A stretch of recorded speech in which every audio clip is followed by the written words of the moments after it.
Yo, what's good everyone? My name is Damien, also known as Qybii. How is everyone going today? I'm telling you, we're trying to perfect this daily upload. This is day 9 of me at least trying to upload every single day for the rest of the NBA season, covering all the way up until free agency and beyond. So if you're new around here, make sure you leave a like and smash that subscribe button so you don't miss any more NBA content. I'm here for the casual fans to try and give you guys a bit more understanding when it comes to the game of basketball. Without further ado, let's get stuck into today's video. The Oklahoma City Thunder are the first team in the entire league to advance to the second round, easily taking care of the Memphis Grizzlies 4 games to zip. A clean sweep, winning 2 games at home and winning 2 games in the opposing team's arena. And I want to start off with the positives for OKC. We'll talk about them and then we'll move over to the Memphis Grizzlies side of things. What needs to change, because either way, without Ja Morant in or out of the lineup, I think it still ends up being a 4-1 series or possibly still a sweep, because as soon as Ja Morant went out with that injury in Game 3, that just changed everything. Obviously, the Thunder came back from literally one of the biggest playoff deficits of all time in Game 3, 29 points to come back to win that one. And to do that on the road, you have to show some serious toughness and, I guess, strength to really put your mindset together. You guys still think you can win this game. SGA was playing horrible. J-Dub was the only one really doing anything, and they were able to grind out that win. And this game today, it was not just easy work for them. SGA with a playoff career high, 38 points. This kid's really turning into a superstar right in front of our eyes. I mean, he really is a superstar. He should win his first MVP award this season. It was just really good for Oklahoma City fans and I guess the personnel to really have the ability of SGA and Chet Holmgren not really having the greatest series to come out and still take care of this one. Obviously, SGA, he had I think it was game 2, he had 22 points off 29 shots or something like that. And Chet Holmgren only really had one good game in this series as well. I mean, he played fantastic in game 3. I'm just leading the charge of that comeback with 5 3-pointers and absolutely just turning it the fuck up in that second half. But Isaiah Hartenstein just doing exactly what he's getting paid to do. He's getting paid very well for a very well solid role player. He damn near averaged almost a double-double throughout this entire series. And it goes the same for Jalen Williams, J-Dub. He's just been absolutely unreal. They're probably the best second man you could ask for when it comes to this certain situation. He had 20 plus points in all 4 of these games, which ended up being a sweep, obviously. Averaging 23.9 points throughout all 4 games across this series. Just absolutely looking fantastic with some great shooting splits as well. This kid was looking dangerous.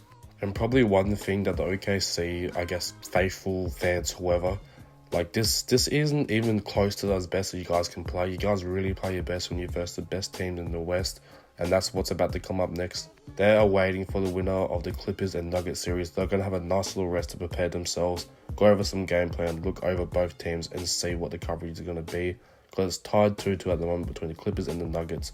And as I just said, they're going to verse the winner out of one of those 2. I mean, they had both teams' number. I mean, they beat both of them in the season series this season. So I don't really know what team is the better matchup. But I do feel like they would struggle a lot with Kawhi. Obviously, J-Dub's a great defender. Lou Dort's a great defender. But this man has just been killing it so far in that series. But even though I said they didn't play their best in this series, I mean, it's just a flex. I mean, he didn't go out 100% from at least from what I saw. And he's still able to do a nice and easily clean sweep, especially the closeout game. Everyone thought that Memphis Grizzlies could possibly get one even without Ja Morant, but this team was not fucking around whatsoever. Got that closeout game, OKC in 4. But when it comes to the Memphis Grizzlies side of things, I mean, this team was looking promising back in 2023 when they had the same core. Even Dylan Brooks was in the starting lineup as well. It was just a core with Jaren Jackson Jr., Desmond Bane, Ja Morant, and some few other key role pieces, which really cemented them to be a great team in the West. I mean, finishing as high as the 2nd seed, but obviously losing that first round 2023 against the Lakers. And we all know what type of season they had last year, with all their personnel pretty much getting injured for pretty much the whole entire season. Letting the young kids out, going out and doing their thing just to do it all over again. Ja Morant was unable to stay as healthy as the season, only playing in pretty much 56% of the games he could possibly play in this season. Jaren Jackson Jr. looks great as always, Desmond Bane looks great as always, but it's just a level of consistency that they're not getting what this Memphis team isn't getting from those players compared to when they were in their prime, looking very good with that young core. I mean, it comes to a point in time where you can't really point fingers, but you have to kind of just look at the situation and really just dissect if it's really the best situation that's going to work out best for this organization. I mean, you got Ja Morant, who's still 24 years old. I mean, Desmond Bane, Jaren Jackson Jr., obviously defensive player of the year, massive potential, but it comes a time and point where if the GM, the front office, the franchise, whoever it may be, is looking at this team, and really think they can be running it back again. You would get insane draft picks and young players and capital for those 3 players right there, but I don't know if they're really going to clean the house straight away. I mean, it's kind of a situation where you don't want to be where you're at the moment, obviously coming in through the play-in just to really run it back. I mean, we've seen teams make significant changes season after season, like especially playing teams. Like you take Lakers for like an example, obviously like they were looking at the LeBron James, Anthony Davis situation and just really thinking to themselves that this doesn't have much time left whatsoever. Obviously, they were together 5, almost 6 seasons, and only won that 1 championship. I mean, I only say only, but it's still a massive accomplishment winning an NBA championship.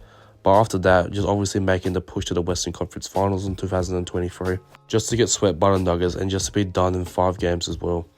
Literally just the following year, it was definitely a time for change, and Rob Pelinka, the Lakers GM, was obviously looking at that situation. As I just said, like, this duo does not have much time left. We're going to start looking towards our future, and made the biggest trade in NBA history.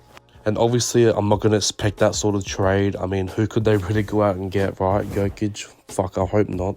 But you actually got to look at the Giannis and Bucks situation, like, quite, like, realistically, because if he ends up going out in 5 games, I'm not sure if Giannis is really going to be around to hang around for that. He's literally in his prime years right now. I don't think he wants to be sitting there, you know, barely making, I mean, not, he made the playoffs comfortably, but just to get bounced in round 1 is kind of crazy. So who knows, maybe that core, as I was talking about Desmond Bain, Triple J, and John Morant, maybe they don't want to be in this situation either. We'll just have to see what happens in the offseason. I feel like it's going to be a crazy one. Memphis Grizzlies fans, your season is now over. You guys did have a pretty good series, I guess, season by people's standards considering all the injuries. Scottie Pippen Jr. looks phenomenal. You guys got some really good role pieces. I guess Luke Kennard, Salty Aldama, Vince Williams Jr. He actually played pretty decent in this series. It doesn't always have to show up in the stats, but you're definitely going to see some massive changes coming your way. So Grizzlies fans, OKC fans, get in the comments. Let me know how you guys feel about this series and what you guys have to look forward to moving forward.